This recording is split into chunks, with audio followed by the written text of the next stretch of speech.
I'm Professor Richard from the Keppe and Pacheco Trilogical Colleges, and my dear colleague here is Sari Koivukangas. I'm from Canada. Sari is from Finland. Hello, everybody. Very nice to be here. Yeah.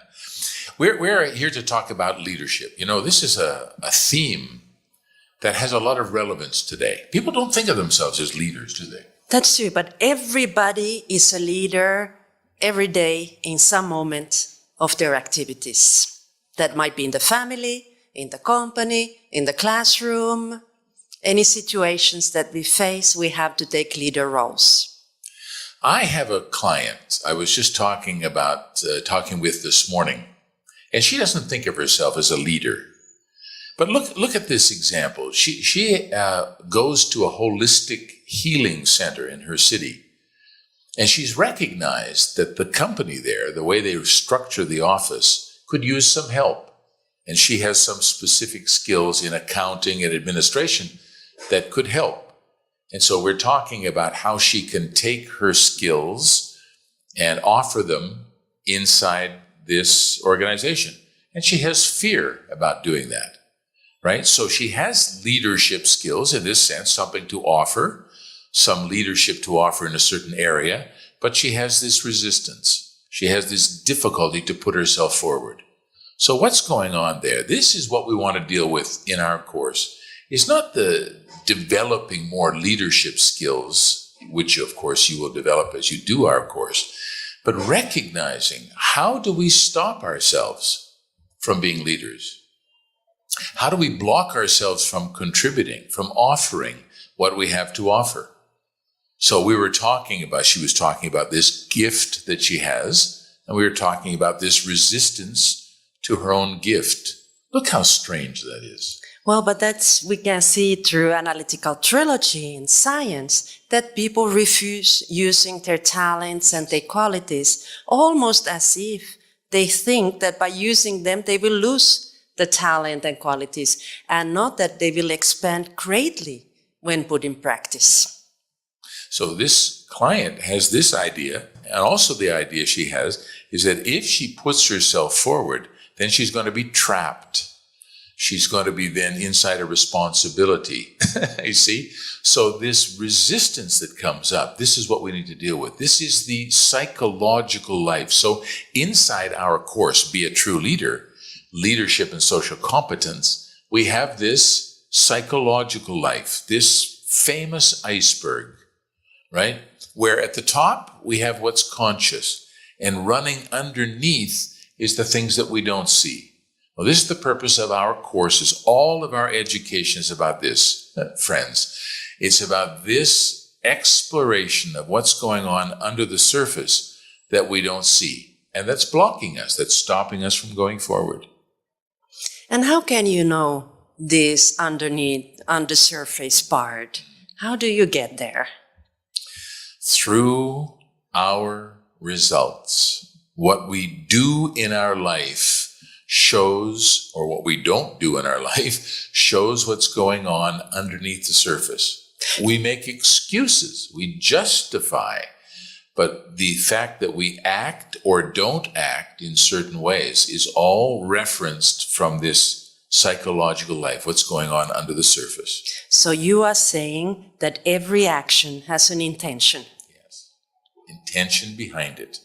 You understand what Sadi said? Every action or non-action has an intention. What is the intention behind what we do? So with my client, we're talking about her intention to stop herself from showing her gifts, from using her gifts. And you can say, well, that's crazy. It is crazy.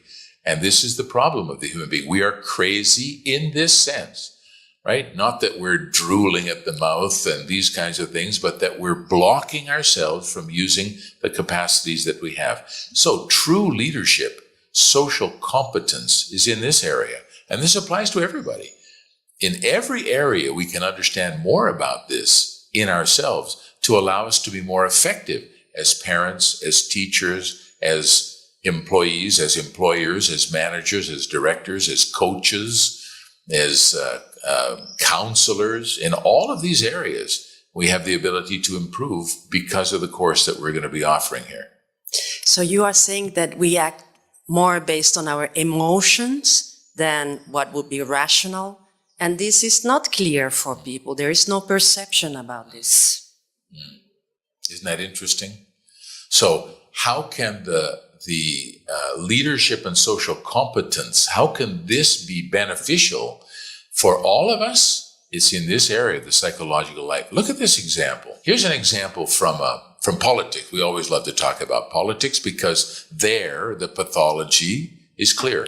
So here's the General Secretary of Spain's Popular Party, Maria Dolores de Cospedal.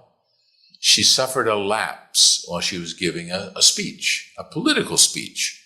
She said, "Nós trabalhamos duro para saquear nosso país." She spoke this in Spanish. She meant to say, "Nós trabalhamos duro para levar nosso país adiante." So she's saying we work hard to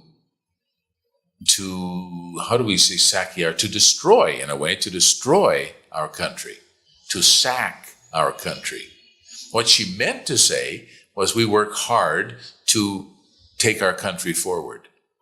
The words are very similar, but she used the wrong word and didn't perceive it, right? And then after, of course, all the spin doctors come out and say, well, wait a minute, that's not what she meant to say. She meant to say, obviously, and people accept, okay, she made a mistake, but the mistake was an honest mistake. And what we know in the psychological life is that this kind of mistake demonstrates an intention, that she has an intention to make things more complicated in her country. She doesn't perceive that. It's underneath the surface, inside the psychological life. Just like my client, who doesn't perceive that not offering her services is an attack against her own gifts. This person, this politician, doesn't perceive how her actions are leading to destruction in the country, to problems in the country. That's the psychological life that we need to explore. Wow. And you can apply this in many areas, in the company, in the working environment, in the departments. Many times, because of our inversions, our negative emotions, people destroy their work, their success, without clearly perceiving it. Yeah. And once they go through this process of conscientization, they can have more constructive attitudes and, as a consequence, better results for them and the others. So it's really fundamental when you're a leader, because it's difficult to be leader. At the same time, you have to incentivize people to do good actions, be creative, innovative, and you have to help them to stop the destructive attitudes. Two parts, right? Imagine you've got a teenager at home and it comes home from school and says, school's boring. I don't like the courses. I don't like the teachers. I don't like the subjects that we're studying. I don't see any purpose for this. If you can help this young person understand that this is they're showing an attitude against their own development. It's masquerading as, what's the use of this, right? This doesn't have any use in my life. And they may not see the use for it at the moment, of course. But the fact that they're having an opportunity to develop, this is very healthy. This is very good. And they don't recognize their attitude against that. Imagine inside the company, the owner of the company or the director of the company comes with an idea to improve something in the department, and the department gets into this enormous resistance. This will never work. This is another stupid idea. You can see that there's this resistance to something that could be progress inside the company. A sales manager who never wants to hire anybody better than him or her, right? They're unconsciously working against the development of their own company. This is why we get into relationships that are not healthy. This is why we have difficulties working with colleagues at work. All of these things have psychological basis. They're not something that happens because of trauma in the past or the way we were educated or raised in our families. This comes from a psychological intention that we don't understand very well. If we can go down under the surface and recognize that, imagine how much progress we can have in every area of our lives. So the iceberg is here, and Dr. Keppe says, we are what we don't know about ourselves. And this idea that we are about 10% conscious of our feelings, our thoughts, our actions, it is shocking. And 90%, we don't really have idea what's going on because our censorship, the censorship of society, and because invertedly we think that it's better not to know. So I want to forget, I don't want to see, by thinking that if I don't see, those things don't exist.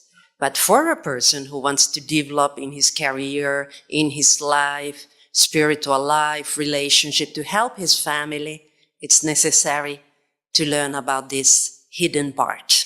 Because if you're, like all of us, you're thinking, well, I could do more. Do you have that feeling that there's more that you could produce, more that you could do, more that you could offer? Do you have that feeling? That what's happening there is there's something under the surface there that's blocking your development, your progress in that area. If your health is not as good as it could be, you have a sense that things are going wrong and your body is starting to break down. All of these are evidence of this psychological life. So this applies to every area of our existence. Every area of our lives is affected by what's going on underneath the surface that we don't recognize. So we're being driven by what we don't know. And look at that. The positive side of this is when we know about ourselves, then we become much more because we have this more knowledge that we didn't recognize before. Instead of being dominated by the parts we don't see, we're being dominated by more consciousness. We're making more conscious choices, more conscious actions. Imagine the impact that can have in your life. So this is basically what we work on in the courses. And we work with analytical trilogy in languages. The science from Dr. Keppe that we base on is called trilogy because he made the union of theology, philosophy, and science. Because these three elements in society, they are separated, taking us to the very, very sick society. And by uniting them, unifying them, we can have better understanding of human being, our existence, and the world. And analytical, because it's a scientific method that based on client analysis, psychoanalysis, to come to these conclusions. So this, what Dr. Keppe has done here, as scientists around the world recognize. Here's one, Arnold Kaiserling, a great German philosopher, said Keppe hasn't really synthesized theology, philosophy, and science, but rather he's found the unity that exists in these three fields. So look at that. If we're having a health problem, a physical health problem, that has a relationship to something psychological, maybe even spiritual inside ourselves, emotional. Right? We can't separate those things. Our leadership is the same. If we're having difficulties dealing with a teenage son or dealing with a difficult employee at work, the reasons we're having difficulty are not in the other person.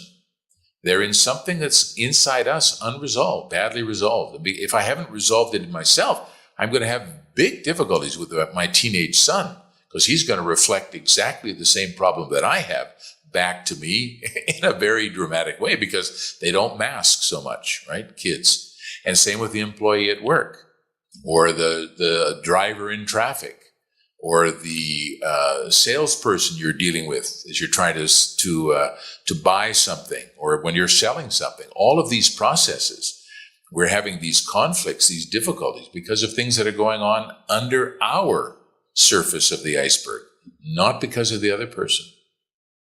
That's huge, isn't it? It's huge. And then we have the discovery of inversion Dr. Keppe made in 1977, that it's like one of the biggest discoveries ever, where he notices that human beings act upside down, seeing something that is good as bad for them. Like the case of your client, something that would be very good for her, responsibility, development, she sees as something harmful for her. Or the opposite, to see something that is bad, I go after that because I think it will bring me benefits. And it's huge, the perception of inversion, and starting disinverting the leadership roles, our communities, our workplaces, our families. Churches, our social organizations, our stores and companies. Yes. All of these things. So that's what we are working with, teaching people how to disinvert the inverted things. Imagine a salesperson who has a negative idea about earning money. Imagine how that person can hurt their own development. Or, the other hand, they have the idea that they always have to get an advantage in every negotiation they do. So they end up sabotaging their clients, and their clients don't return. They don't have return customers. They recognize this guy is always trying to get an advantage from me. All of those things going on, that's an attitude inside the person that many times they don't recognize, or they think that it's advantageous because of this inversion.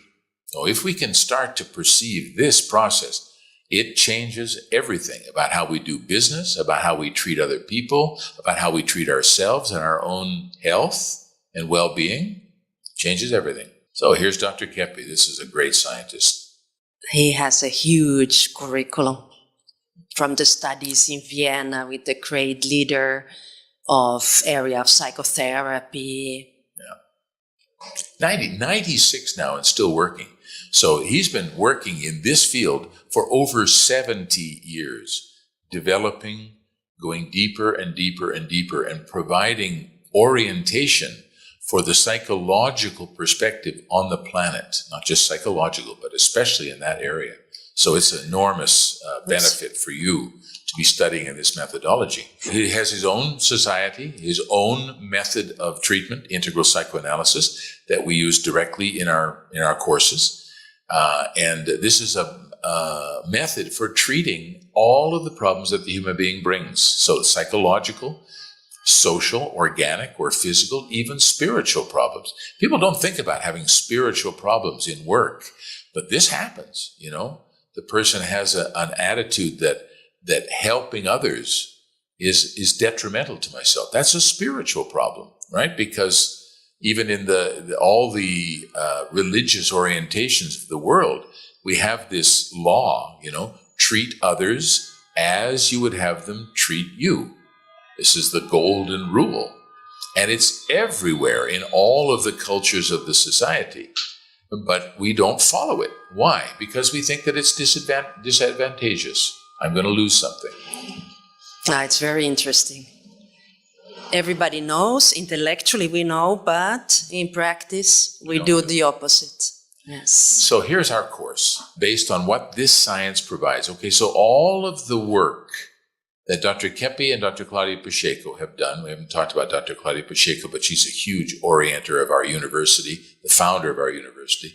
What their science is providing comes into books, journals, TV and radio programs, short courses like we're developing now, undergraduate programs, postgrad programs, therapeutic tourism. Oh, there's a wonderful title. I think that's a new, I'd never heard that before. Languages, psychoanalysis, congresses, magnetic technology. So because of this discovery of inversion, Dr. Keppe has been able to enter and analyze every field of human activity and find the inversions. And by seeing the inversions, it provides a psychoanalytical, therapeutic view of every area of human function. So every area that we work in has this transdisciplinarity, right? Transdisciplinary. You're dealing here with a problem with your teenage son. That's also a physical, spiritual, theological, philosophical problem. All of those areas come together in one. It brings a holistic approach to everything that's very, very exciting and very effective. And here we come to our leadership and social competence, which is our new course using analytical trilogy. It's composed of 10 hours of study to get started with. And there is online sessions by Google Meet, 1 live introductory session and 4 live sessions that are the subjects we are going to study. We are going to show them in a minute. And there are 4 self-study sessions also to support the conversations on the online sessions. It's very doable, 5 weeks, and you get this introduction to this world that once you touch in, you'll want to start developing more. So we'll have more courses. And of course, we have many courses already ongoing that you can be part of and participate in different languages, by the way. We're doing this one in English, but we have many courses in Portuguese, Spanish, other languages too, including Finnish. Right? Yes.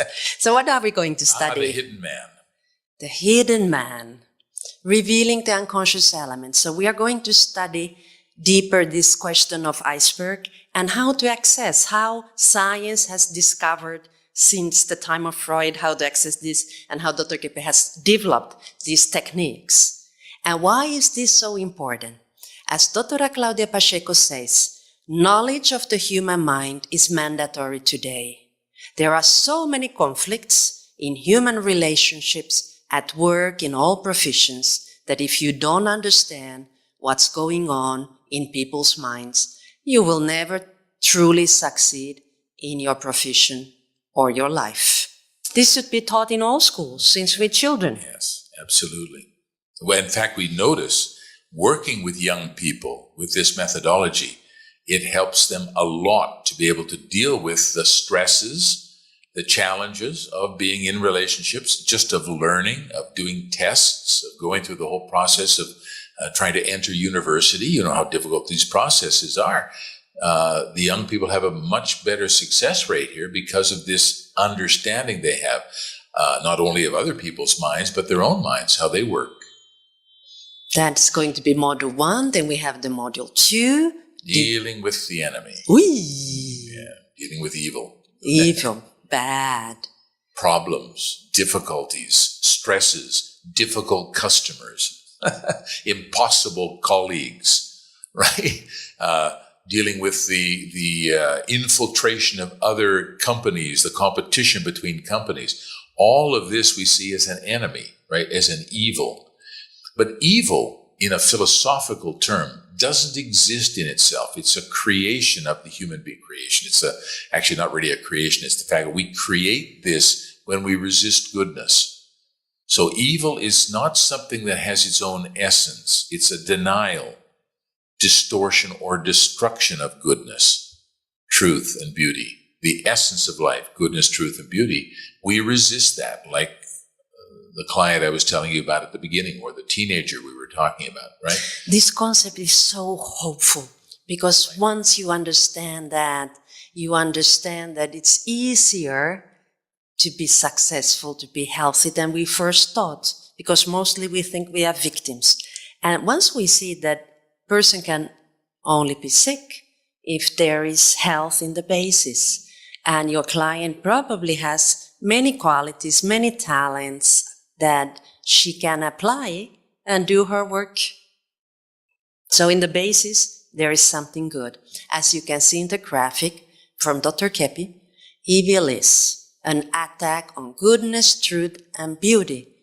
But the reality still relates to goodness, truth, and beauty, and we are going to understand this in more depth in the course. We're going to understand how we attack our natural goodness, truth, and beauty. Once we understand that we do attack, And how we attack, we can begin to control that. And what happens when we do? The natural goodness, truth, and beauty, talent, capacity, success follows naturally. It's not something we have to, the 10 steps to success. Success is already there. It's already determined. We already have capacities. Our problem is that we block the capacities that we have. We deny the success that we already have. That's the big secret here. Here we have a question. So, if evil is the denial of goodness, so what is sickness? Sickness is simply opposition to goodness. It's actually easier to resolve than we first would think. So we get sick in the soul before we get sick in the body. We are opposing goodness as an attitude first before it appears as a physical sickness. You see that?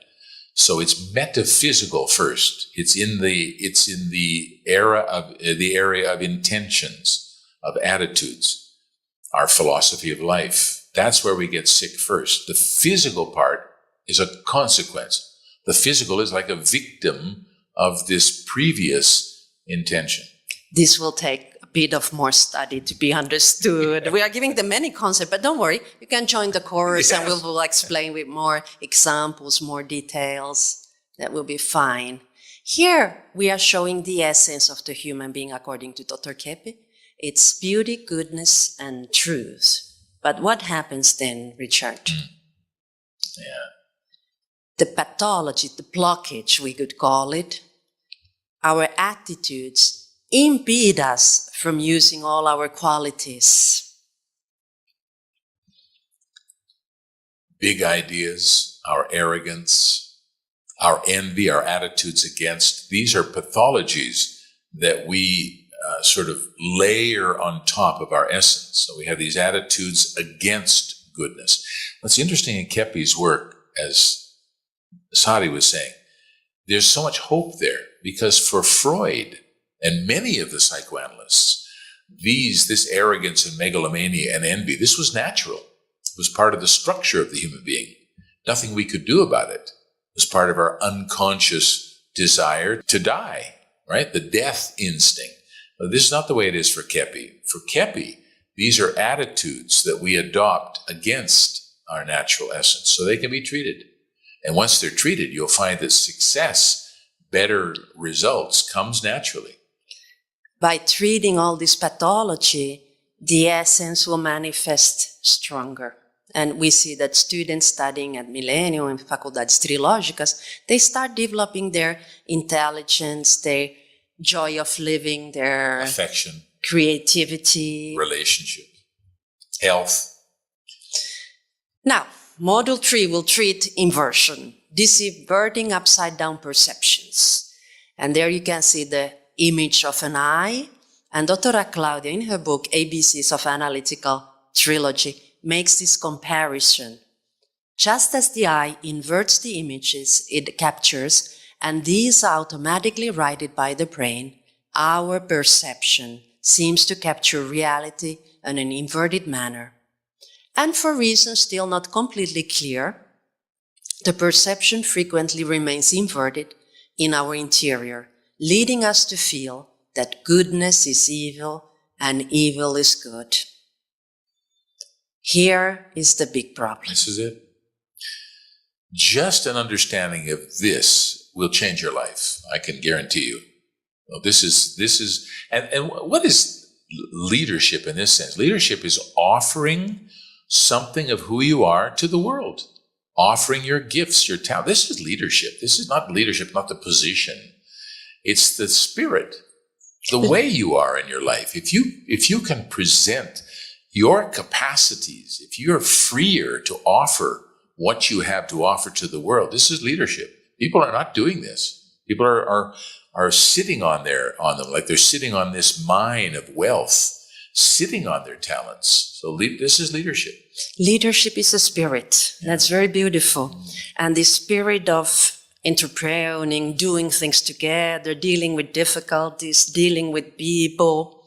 Beautiful, isn't it? I get very excited when we talk about this course. And then social competence and health, right? What the relationship between this psychological work that we're doing and even this sort of achievement work we're doing, what's the relationship between that and health? Well, you can imagine if you're feeling better about what you're offering in the world, you're going to be much healthier. You're going to be much more charismatic, much more energetic, much more nice to be around, right? Humanity urgently needs brains, my friends, intelligent individuals who can help it to survive this present difficult phase, dominated as it is by people in groups who are extremely sick. Sick in the sense that they're impeding their essence to come forward. They're acting against their own nature and against the nature of the planet. Today, as never before, there's a terrible lack of values. There's tremendous attitudes against being good, and we need to deal with that. We need leaders in this sense, right? And that will bring health for the leader and for everybody. So in our course, 5 weeks, and you get your certification from Faculdades Trilógicas. And now if you want to participate, here are the dates that we are going to get together, starting from October 20th and going up until November 17th.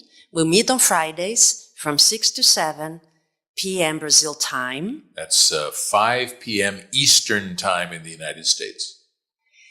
And if you want to get to know more about the course, we have put up a site, fatrinosasenhora.edu.br/leadership and social competence that you can visit. Or you can speak to Monica through WhatsApp and telephone. Here is her phone number to get more details and make your inscriptions to get started with this idea of leadership. We've kept this price very reasonable. There are many reasons for that, of course. One is that we want Dr. Keppe's work to be in the world. And so we make this available for people, right? This money is not the objective of what we're doing.